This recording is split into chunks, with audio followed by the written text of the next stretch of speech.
vai? Tudo bem? Bom, que maravilha ter a oportunidade de conversar com você, de compartilhar com você coisas a respeito do Reino de Deus, sobre as verdades do Reino de Deus. Eu espero que você esteja muito bem, eu espero que você esteja em paz e todos os dias crescendo na graça e no conhecimento do nosso Senhor Jesus. Hoje eu quero compartilhar algo com você que está em Colossenses, no capítulo 1. Então, Colossenses, capítulo 1, capítulo 1, e eu vou ler com você a partir do versículo 13. E eu peço a você, por gentileza, que fique bastante atento ao que eu vou ler, porque é de suma importância. E até mesmo antes de ler, eu quero lembrar algo que está escrito em Hebreus, no capítulo também 1 de Hebreus, que diz que Cristo é o resplendor, é a expressão exata de Deus. E eu começo com esse versículo, e também vamos ler essas coisas aqui em Colossenses 1, porque eu quero trazer à sua memória, trazer à minha memória aquilo que dá esperança. E o que é que nos dá esperança? Cristo Jesus. Não é o meu passado, não é a minha experiência anterior, ou até mesmo os milagres que Deus já fez por mim, foram tantos. Ele providenciou tantas coisas, Ele já me curou, Ele já me abençoou com a família que eu tenho, Ele já fez tanto por mim, Ele já me salvou na cruz do Calvário. Mas o que me traz a esperança não é o que já passou e nem a expectativa do futuro. O que me traz a esperança, o que me traz conforto, o que me traz alegria é que Cristo é para hoje. E Ele é a expressão exata de Deus. Eu gosto muito de dizer isso, eu digo isso várias vezes e em várias oportunidades e em vários lugares, porque nós temos uma certa facilidade de nos esquecermos desta verdade. E aí começamos a dizer que Deus é autor de pragas, começamos a dizer que Deus é assassino, começamos a dizer que Deus é mau porque muitas situações não são resolvidas por Ele, até porque também não foram criadas por Ele. E aí nós vamos dando características para Deus que são características humanas, como se Deus fosse um ser humano cheio de desejos, cheio de maldade, cheios de vontades, de caprichos, de birras. E aí eu gosto sempre de ressaltar isto. Se nós queremos, se eu e você queremos conhecer a Deus, só é possível olhando para Jesus, caminhando em Jesus, que é o caminho, percorrendo, prescutando, conhecendo Jesus e participando do corpo de Jesus. Como Ele mesmo disse, aqueles que são discípulos dele agora bebem do sangue, comem da carne dele, participam e participaram das suas dores, participaram da sua crucificação e agora estão ressurretos com ele. Então eu quero ler Colossenses e peço que você se atente à leitura. Então vamos no capítulo 1 de Colossenses e eu quero começar no versículo 13. Diz assim: porque Ele nos resgatou das trevas e nos trouxe para o reino do seu Filho amado, que comprou a nossa liberdade com o seu sangue e perdoou todos os nossos pecados. Versículo 15. Ele é a semelhança perfeita do Deus invisível. Ele já existia antes de Deus criar qualquer coisa. Veja que aqui o apóstolo Paulo diz a mesma coisa que foi dita no capítulo 1 de Hebreus. Ele diz que Ele é a semelhança perfeita, no versículo 15, do Deus invisível. Olha o 16, pois nele foram criadas todas as coisas no céu e na terra, as coisas que podemos ver e as que não podemos. O mundo espiritual com seus tronos e reinos, seus governantes e suas autoridades. Todas as coisas foram criadas por Ele e para Ele. Ele existia antes que tudo o mais começasse, e é o seu poder que sustém todas as coisas. Ele é a cabeça do corpo, que é a Igreja, e Ele é o princípio e o primeiro a levantar dentre os mortos, de modo que Ele é primeiro em tudo, porque Deus queria que a plenitude, que toda a essência estivesse em seu Filho. Foi por meio do seu Filho, Jesus, que Deus reconciliou consigo todas as coisas, no céu e na terra. Eu e você estamos reconciliados. A terra, o céu, a terra, tudo foi reconciliado na cruz. E veja que a manifestação dessa graça, a manifestação dessa salvação, dessa reconciliação, deveria ser o quê? Mais graça. Deveria ser amizade, amor. E aí veja o que ele continua dizendo. Que ele nos reconciliou, céu e terra, pois a morte de Cristo na cruz trouxe para todos a paz com Deus. Trouxe para todos a paz com Deus, através do seu sangue. Isso inclui a mim, isso inclui vocês, que antes estavam separados de Deus. Vocês eram inimigos dele e o odiavam, e estavam separados pelos seus maus pensamentos, desejos e ações.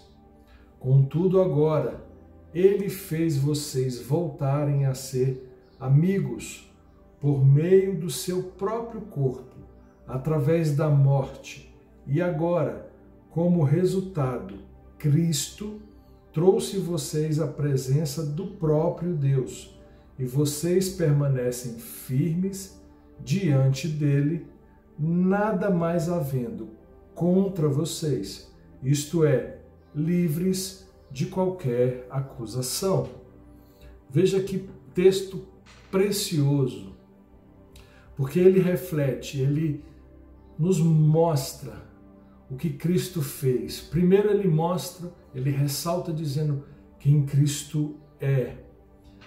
Então, irmãos, para conhecer a Deus, para saber se somos de Deus, nós precisamos andar, conhecer e perceber Jesus. Não tem outro jeito. Essa semana mesmo eu escrevi algo que depois foi até publicado, se você de repente não conseguiu acompanhar, foi publicado nas páginas da igreja, né, da Odre Novo, sobre isso.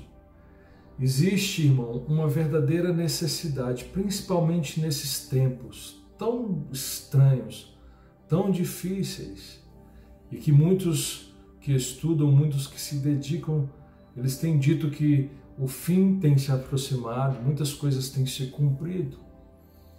E eu quero alertar você que nós precisamos, e nesse texto eu dizia isso, nós precisamos de uma vez por todas casar, ser realmente a noiva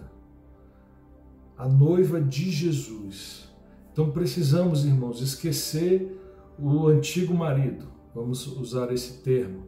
Precisamos perceber que a lei de Moisés, as leis das tábuas, as leis que regiam tudo antes de Jesus, elas não servem mais, elas não são para mim, elas não são para você. Nós agora temos um novo mandamento, como Jesus disse, ele disse, novo mandamento vos dou, que vocês amem. E ele disse que não é um mandamento antigo, porque esse mandamento de amor era desde o princípio. Mas aí ele diz algo, ele diz, olha, amem uns aos outros como eu amei vocês, como eu amei a igreja. Está aí o grande segredo, irmãos. É necessário que sejamos viúvos das coisas anteriores, daquilo que eram sombras. E Jesus é a verdadeira pessoa de Deus. Jesus reflete quem Deus é. E aí, o que eu faço agora com essa notícia? Agora que eu estou reconciliado, eu vivo e procuro viver de acordo com isto, com esta verdade, com esta prática. Praticando Jesus.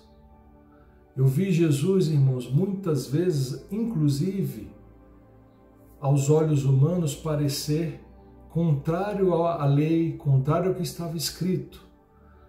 E ele estava sendo, na verdade, o quê? Misericordioso, bondoso, longânimo. Eu tenho visto, queridos, nos nossos dias, e não é um caso, não é um caso esporádico, muitos de nós, muitos que se chamam, que se dizem de Jesus, do Evangelho, estarem sempre prontos a se apropriar de lei, de recursos humanos, de textos pensados nas Escrituras, para dizerem que tem razão, para dizerem que assim é que se procede. Quando Jesus, por diversas vezes confrontado, inclusive pelas leis, pelo que se dizia, pelo que se estava escrito, pela conduta moral, ele exerceu misericórdia, ele exerceu bondade, ele exerceu amor, e assim ele cumpriu o que tinha que cumprir, através do amor, através da cruz do Calvário, através da sua morte, através de se entregar. Como ele mesmo disse, ninguém tira a minha vida, eu a entrego. Então, para conhecer a Deus, para seguir o Evangelho, que é essa boa notícia de que agora estamos reconciliados, Cristo é o único e verdadeiro fundamento. Eu quero deixar esse texto com você, eu peço que você depois pegue a sua Bíblia, medite nisso, leia isso novamente, onde diz, ele é a expressão exata de Deus, ele é a verdadeira revelação de Deus, e ele nos reconciliou. Nós estamos agora reconciliados, eu e você. Não há mais, irmãos, guerras. Eu vejo muitas pessoas falando sobre Deus, tratando sobre Deus como se estivessem distantes de Deus, como se Deus fosse inacessível, como se Deus estivesse longe e se houvesse separação entre nós. Isso acabou, esse tempo acabou.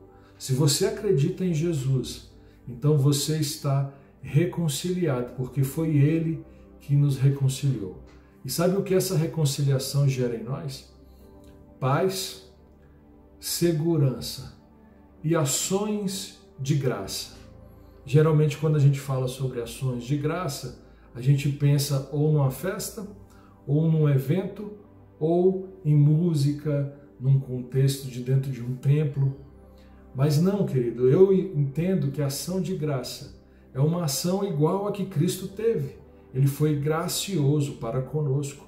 Então, por causa dessa graça que agora atingiu meu coração, as minhas ações, elas precisam e podem e devem ser ações de graça, que refletem a graça de Deus.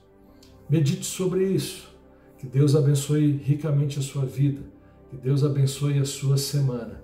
E que eu e você que está me ouvindo, que possamos cada vez mais conhecer a Jesus, copiar a Jesus e esquecer o antigo marido, esquecer a antiga lei, esquecer o que era, porque agora existe algo superior, Cristo Jesus. Deus nos abençoe. Até a próxima, se Deus quiser.